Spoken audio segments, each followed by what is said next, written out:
मुख में हो राम नाम, राम तेरे हाथ में, बंदे तू अकेला नहीं, राम तेरे साथ में। बस विधि का विधान जानी, हानि लाभ सही, जाहि विधि राखे राम, ताहि विधि।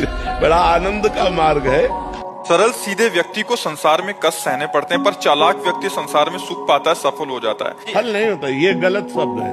सफल नहीं होगा। अभी कोई चालाकी से सफल हो सकता है। रावण जैसा कोई चालाक पुरुष था, सब विद्याओं का ज्ञाता, परम चालाक था। कालनेमित से बढ़कर कोई चालाक था?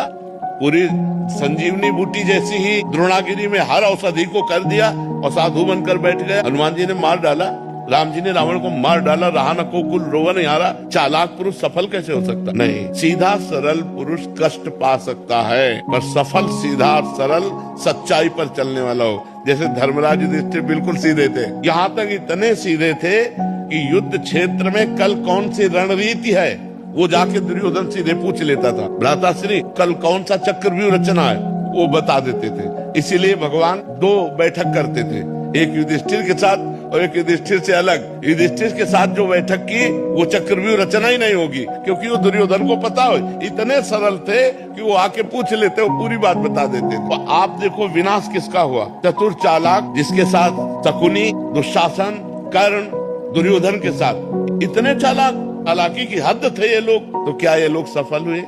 नहीं, सफल हुए सीधे साधे युधिष्ठिर जी महाराज। तो चालाक पुरुष तुम्हें सफल होते नजर आएगा, लेकिन सफल नहीं हो सकता। सीधा साधा पुरुष तुम्हें दुख भोगते नजर आएगा, लेकिन वो दुख भोगेगा नहीं, आगे चलकर वही विजय को प्राप्त होगा। थोड़ी यात्रा ऐसी है जिसमें संशय हो सकता है देखकर कि बेईमान, दुष्ट, चालाक, कपटी पुरुष उन्नति को प्राप्त हो रहा है और धर्मात्मा, ईमानदार दुख को प्राप्त हो रहा है। लेकिन परिणाम में वो सही चल रहा है, उसका सही परिणाम होगा, और जो गलत चल रहा है उसका गलत परिणाम होगा पक्का। उसका पुण्य उसको साथ दे सकता है, लेकिन जो जीवन का परिणाम है वो ये पद नहीं है। मरोगे तो तुम्हारे साथ पद नहीं जाएगा, तुम्हारे साथ रुपया नहीं जाएगा, अच्छाई जाएगी, तुम्हारे सत्कर्म जाएंगे।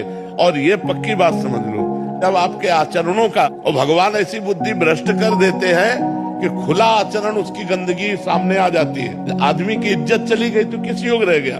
तो ये पक्का समझ लो, अच्छा पुरुष और धर्मात्मा पुरुष दुखी हो सकता है लेकिन हार नहीं सकता। विजय को वही प्राप्त होगा, ये निश्चित बात है। सामने से तो बहुत सुंदर दिखाई दे रहे और पीछे जो पाप कर रहे तो मालिक देख रहा है, उसका हिसाब मालिक करेगा। मालिक की दुकान में है, सबका जीवन खाता है। पाई भर का भी चूक नहीं होती हमारे मालिक से, एक एक बात का हिसाब होता है।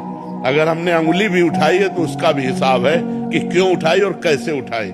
परमात्मा सबको देख रहा है, इसलिए ये मत जानो कि कोई देख नहीं रहा है, हम अच्छाई कर रहे हैं, हमें बुराई पर बुराई मिलती चली जा रही, कोई हमारे देख नहीं, परमात्मा देख रहा है। और जो एक है कि मैं छल कपट बुराई से बढ़ रहा हूँ, तो देख लेना तुम नष्ट हो जाओगे। यदि आप मुर्गा मुर्गी खाते हो तो पाप कर रहे हो, और वो पाप आपकी कामनाओं को पूर्ण नहीं होने देगा। चाहे हनुमान जी के पास जाओ, चाहे राम जी के पास जाओ, जहाँ भी जाओगे जीवों की हिंसा करते हो, जीवों को दुख देते हो, गंदा आचरण करते हो, गंदा भोजन पाते हो, तो भगवान प्रसन्न नहीं होने वाले। और आप किसी मंदिर न जाओ, घर में पवित्र आचरण करो, पवित्र भोजन पाओ और नाम जप करो, तुम्हारे घर में भगवान आ जाएंगे।